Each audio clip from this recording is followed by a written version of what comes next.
स्वाहा तत्सवितुर्वरेण्यं भर्गो देवस्य धीमहि धियो यो नः प्रचोदयात्।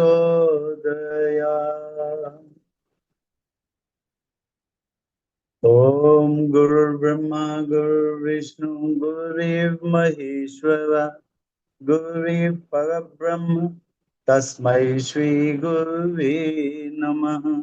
तस्मै श्री गुरुवे नमः।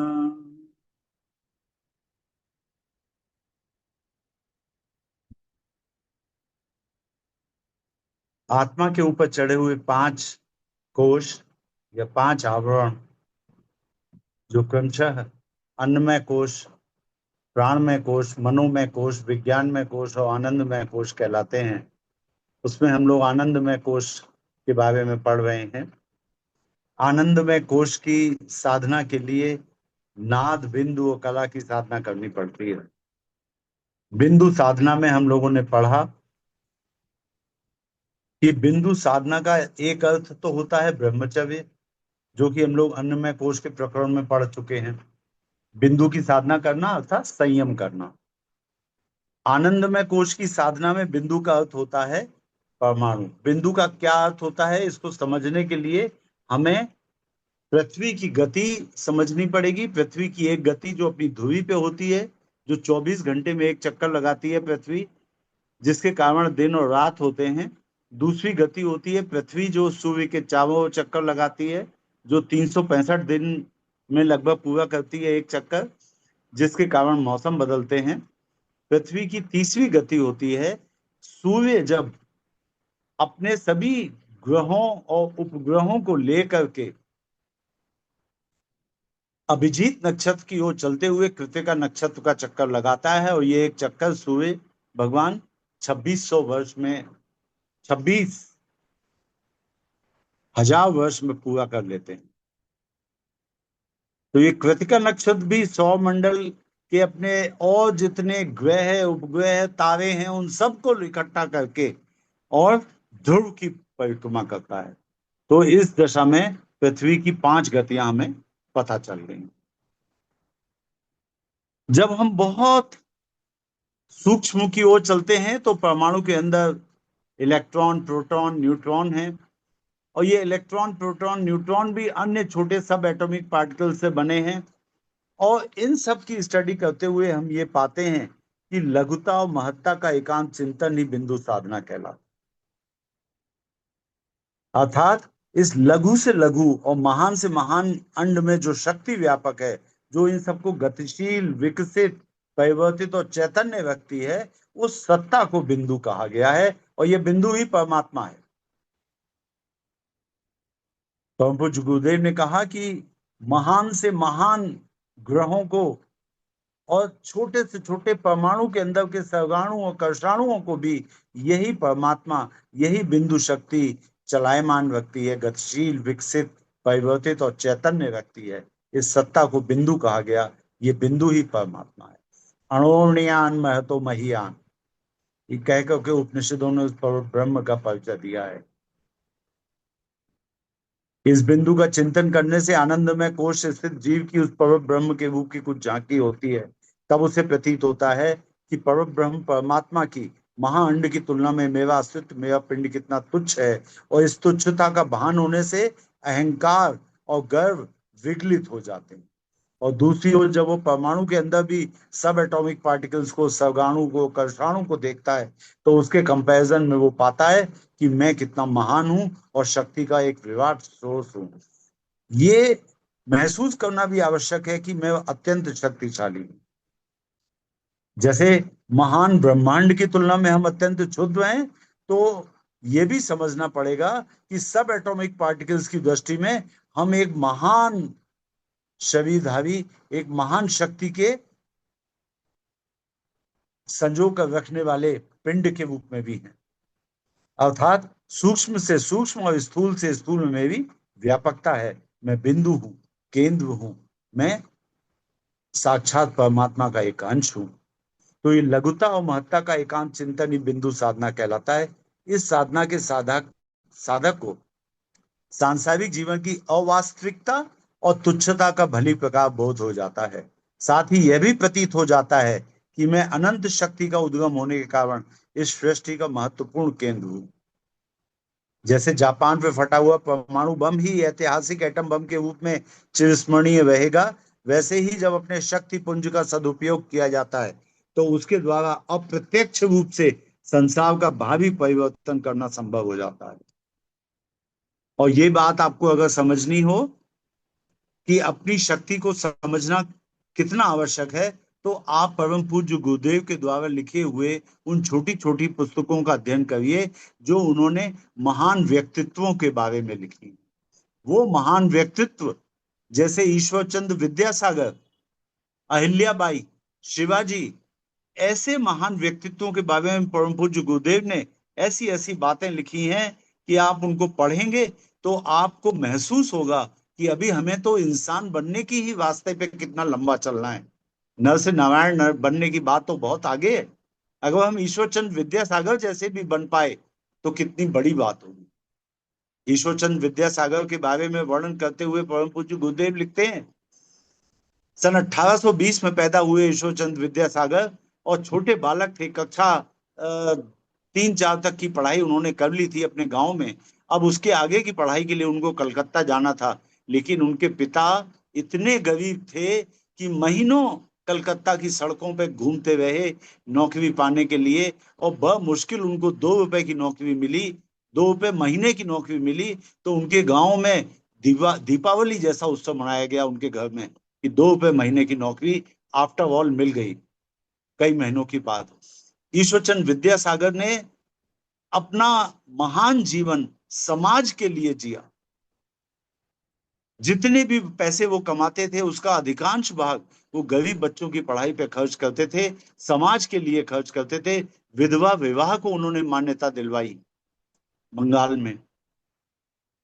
बालिकाओं की शिक्षा के लिए उन्होंने बंगाल में बहुत कार्य किया। अनेक संस्कृत विद्यालय उन्होंने खोले बंगाल में। इतने महान कार्य किए, ऐसी ऐसी विभूतियां इस धरती पे आ चुकी हैं। अगर हम उनसे अपने जीवन को कंपेयर करें तो हमें पता चलेगा कि अभी तो हमें एक महान व्यक्ति बनने के लिए ही बहुत मेहनत करनी है। नर से नारायण बनने की बात तो बहुत दूर है। लघुता और महत्ता का एकांत चिंतन ही बिंदु साधना कहलाता है। इस साधना के साधक को सांसारिक जीवन की अवास्तविकता और तुच्छता का भली प्रकार बोध हो जाता है। साथ ही यह भी प्रतीत हो जाता है कि मैं अनंत शक्ति का उद्गम होने के कारण इस सृष्टि का महत्वपूर्ण केंद्र हूँ। जैसे जापान पे फटा हुआ परमाणु ही ऐतिहासिक एटम बम के रूप में चिरस्मरणीय रहेगा, वैसे ही जब अपने शक्ति पुंज का सदुपयोग किया जाता है तो उसके द्वारा अप्रत्यक्ष रूप से संसार का भावी परिवर्तन करना संभव हो जाता है। आप अपने को मामूली व्यक्ति ना समझें। हाँ, अपने अंदर अहंकार तो नहीं होना चाहिए। बिंदु साधना में अहंकार तो विलगित होता ही है, लेकिन हमें यह भी ध्यान में रखने की बात है कि हम सृष्टि के महत्वपूर्ण केंद्र हैं, शक्ति का पुंज हैं, और हमें इसका सदुपयोग कैसे करना है इस सृष्टि को सुंदर बनाने के लिए।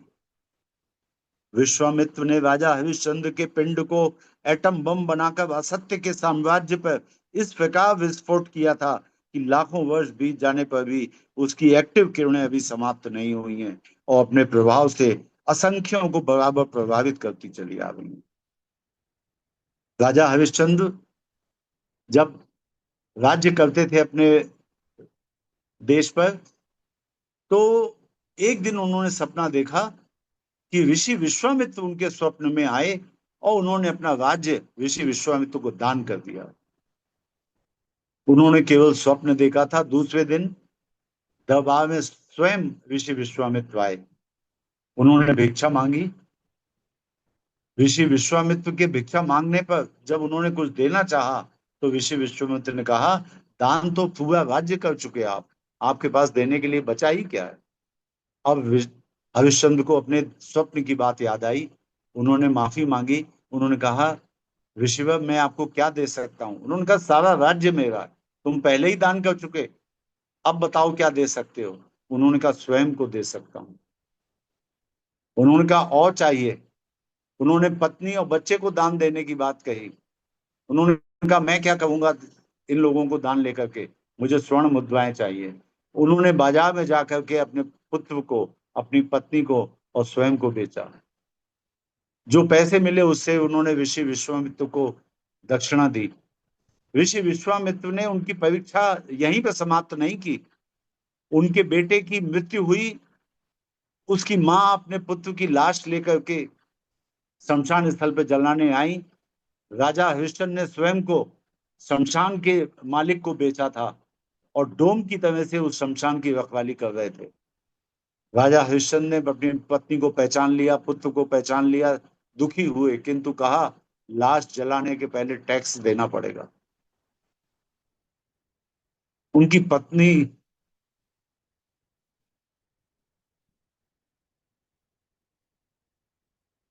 कुछ भी देने में असमर्थ। उन्होंने अपनी साड़ी का पल्लू फाड़ा। उसी समय आकाशवाणी हुई।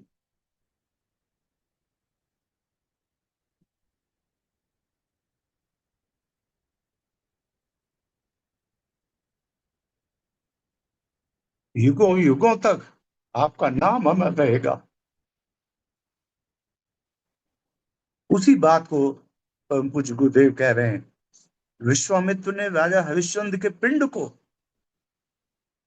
एटम बम बना करके असत्य के साम्राज्य पर इस प्रकार विस्फोट किया था कि लाखों वर्ष बीत जाने पर भी उसकी एक्टिव किरणें अभी समाप्त नहीं हुई और अपने प्रभाव से असंख्यों को बराबर प्रभावित करती चली आ रही है। महात्मा गांधी ने बचपन में राजा हरिश्चंद्र का लेख पढ़ा। उन्होंने अपने आत्मचरित्र में लिखा कि मैं उसे पढ़कर इतना प्रभावित हुआ कि स्वयं भी हरिश्चंद्र बनने की ठान ली। अपने संकल्प के द्वारा वे सचमुच हरिश्चंद्र बन भी गए।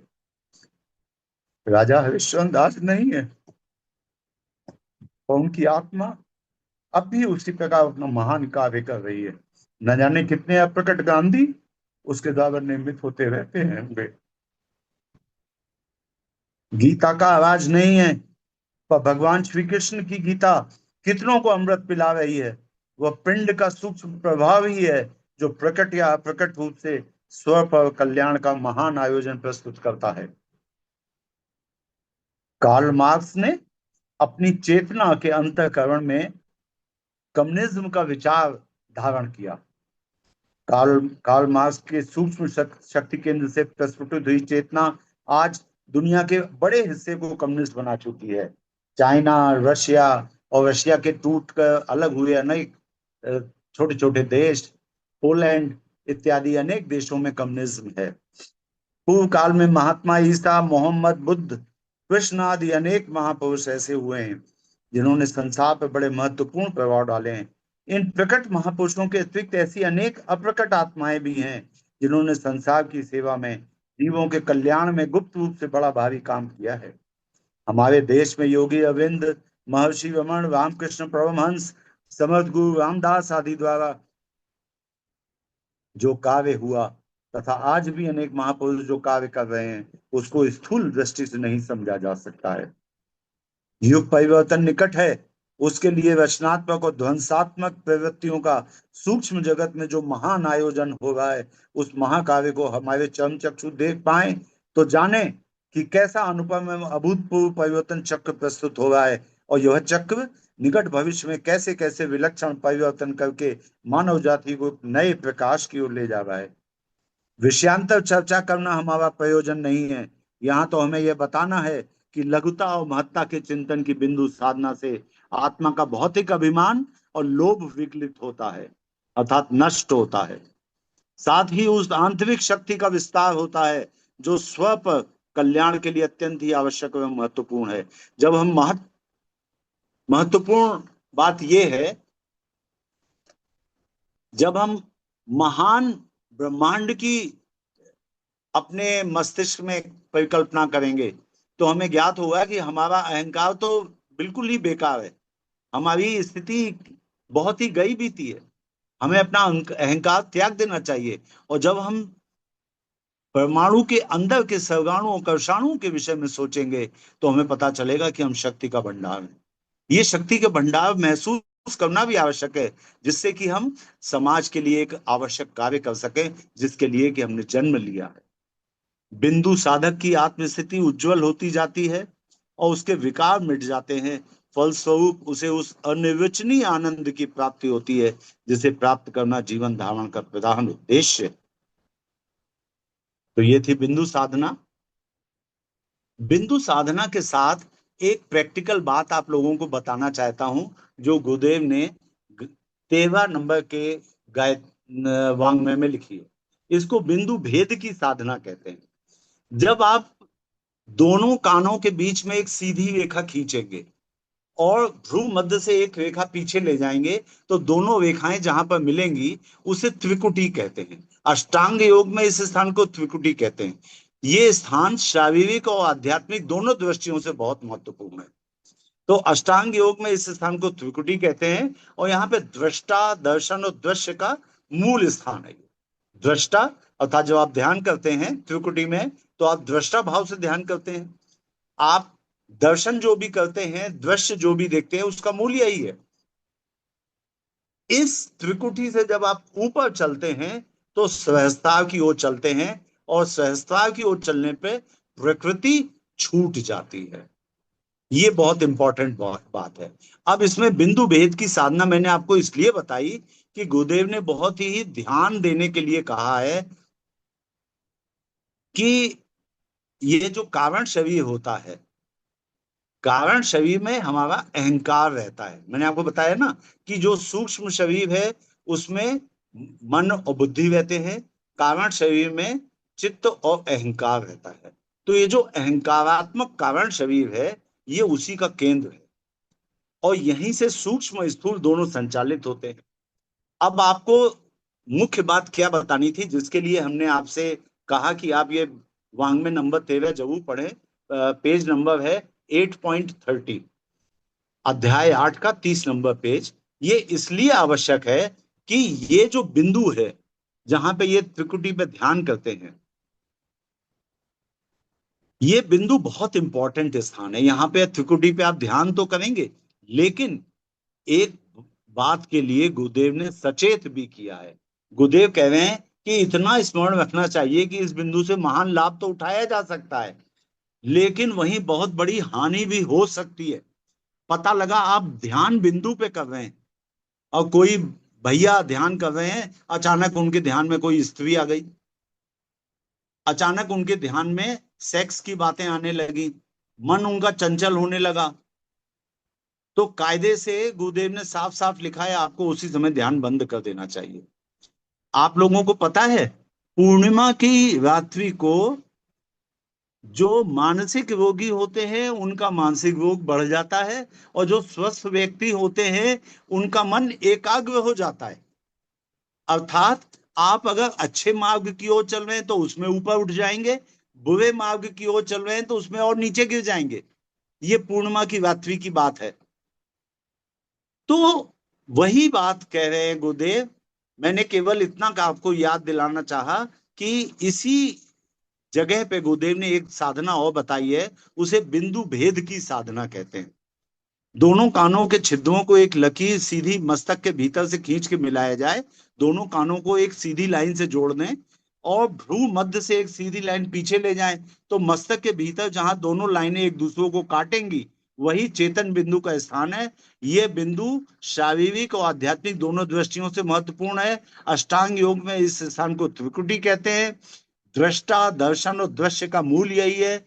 इससे ऊपर जब उठेंगे तो सहस्त्रार मिलेगा और सहस्त्रार में प्रकृति छूट जाती है, केवल ब्रह्म रह जाता है। तो अभी हम त्रिकुटी की एक बात कर रहे हैं कि गुरुदेव कह रहे हैं इतना याद रखना चाहिए कि जहां इस बिंदु से महान लाभ उठाया जाता है वहीं बहुत बड़ी हानि भी होती है। भ्रू मध्य में ध्यान करते समय जो साधक अर्थात ये जो त्रिकुटी है,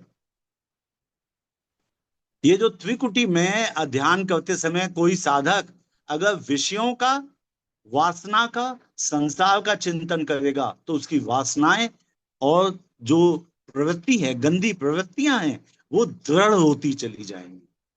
ये समझिए, त्रिकुटी वो स्थान है जहां पे आप अच्छी बात सोचेंगे तो अच्छा होगा, और गंदी बात सोचेंगे तो गंदा होगा। तो कृपया त्रिकुटी में यदि ध्यान कर रहे हो तो वासना, विषय और ऑपोजिट सेक्स की बातें कृपया मन से निकाल दें। गुरुदेव ने साफ साफ लिखा है, यदि मन अत्यधिक चंचल हो रहा हो और कंट्रोल में ना आए, आपकी बात ना मान रहा हो, तो ध्यान बंद कर दीजिए और अपनी आंखें खोल लीजिए और नाक की नोक पे त्राटक करने लगी है, नाक की नोक पे त्राटक करने लगी है, ठीक है, या शांभवी मुद्रा में। और गुरुदेव तो यहां तक कह रहे हैं कि जब आप त्रिकुटी में ध्यान करेंगे तो आपके मन में अनेक तरह की कल्पनाएं होंगी। आपने फोटो देख रखी है भगवान कृष्ण की, आपने फोटो देख रखी है भगवान शिव की, है ना, आप गायत्री माता के हंस और गायत्री माता की फोटो भी देख रखी है आपने। हो सकता है जब आप बहुत ज्यादा आसक्त हो संसार में, है ना, तो आपको लगेगा कि हम वहां पे त्रिकुटी में, हम तो वहां पे हंस देख रहे हैं, शंकर जी को देख रहे हैं। तो गुरुदेव कह रहे हैं कि ये सब मानसिक चित्र है, मन की कल्पना है। भगवान का विशुद्ध रूप वासनाओं से परे होने पे ही प्राप्त हो सकता है।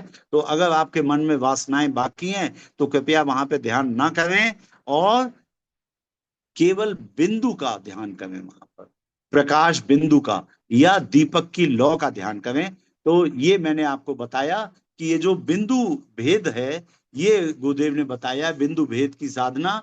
तो ये होता क्या है कि त्रिकुटी में अगर प्रकाश बिंदु का आप ध्यान करते रहे रोजाना बहुत दिनों तक, तो प्रकाश बिंदु बीच से फट जाएगा, उसमें एक रास्ता दिखाई देगा ऊपर जाने का, और वो सहस्त्रार तक जाता है। इसको बिंदु वेधन या बिंदु भेद की साधना कहते हैं। बिंदु वेद या बिंदु भेद, इस बिंदु भेद के द्वारा ऊपर सहस्त्रार के जाने का मार्ग मिलता है। लेकिन वो सब बहुत आगे की बात है। अभी केवल आप इतना समझ लें कि अगर त्रिकुटी में गलती से भी आप संसार का चिंतन कर रहे हैं, चंचल मन के साथ वासनाओं का, तृष्णा का, आप विषयों का चिंतन कर रहे हैं, तो रुक जाएं, आंखें खोल दें, कोई और काम करने लग जाएं, त्राटक करें या कुछ और करें।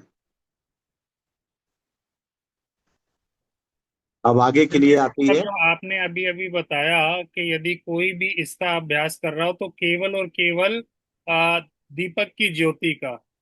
जी जी।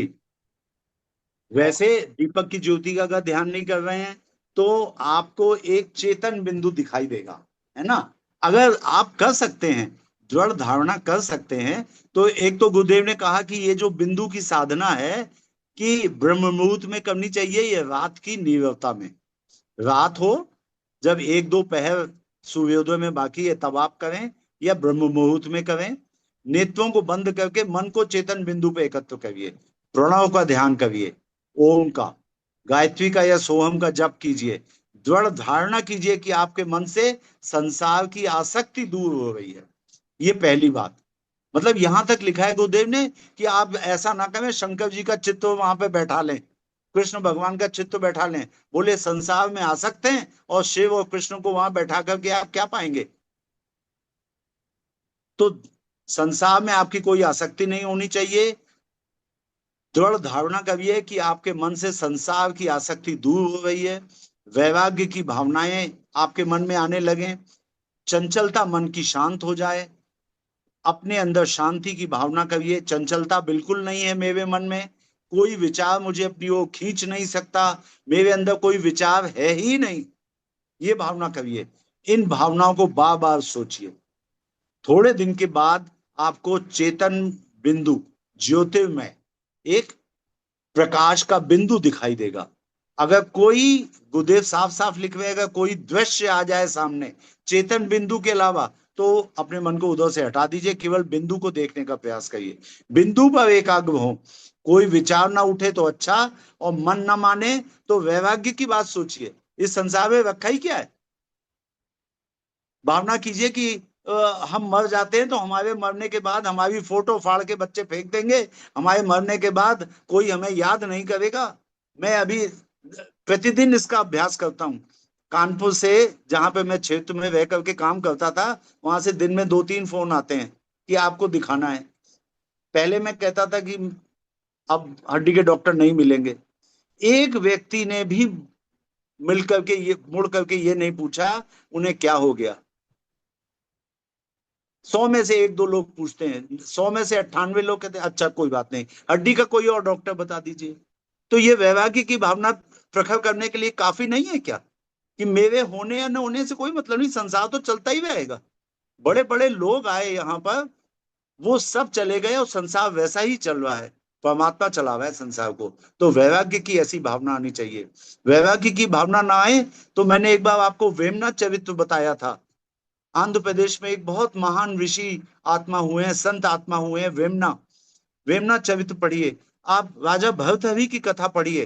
भरथरी की कथा मैंने आपको बताई थी कि विक्रमादित्य, जिनके नाम से विक्रम संवत चलता है हिंदुओं का, विक्रमादित्य के बड़े भाई थे भरथरी, और बहुत बड़े राज्य के राजा थे हिंदुस्तान में। किसी कारणवश, वो बहुत डिटेल में हो जाएगी कहानी, बस इतना समझ लीजिए कि उनके राज्य में एक बड़ा अमर फल लेकर के, एक बड़ा सा कोई फल लेकर के जो बड़ा विचित्र था, आमतौर पर नहीं होता था, वो फल लेकर के एक किसान आया, राजा को दिया। राजा ने देखा बड़ा सुंदर था, अपनी रानी को प्रेम करते थे, रानी को दे दिया। उन्होंने कहा आप खाइए। रानी जो थी अपने घोड़े वाले से प्रेम करती थी, घोड़े के सहित से, उसने अपने प्रेमी को दे दिया।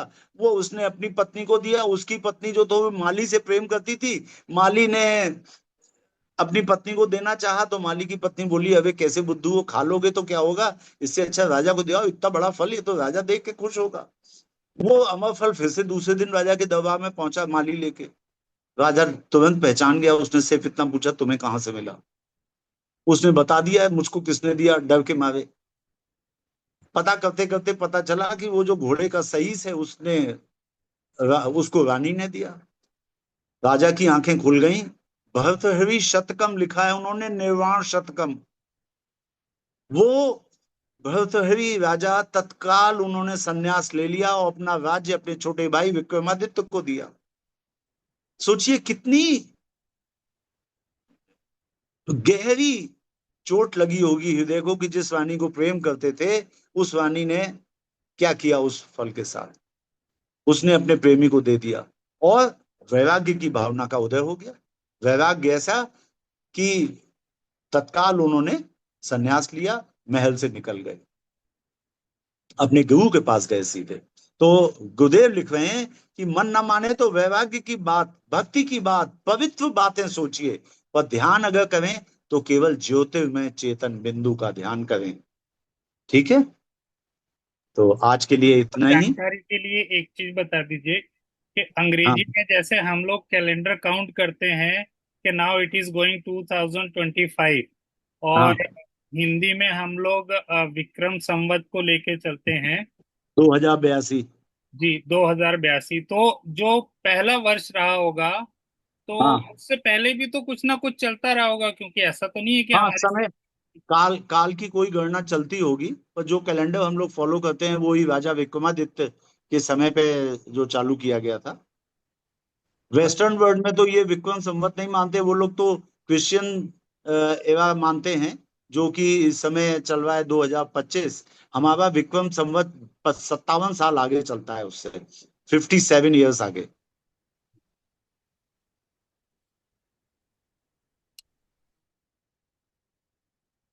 किसी का कोई प्रश्न हो तो पूछ सकते हैं, अन्यथा हम लोग आज की ये स्वाध्याय की कक्षा यहीं पे समाप्त करते हैं।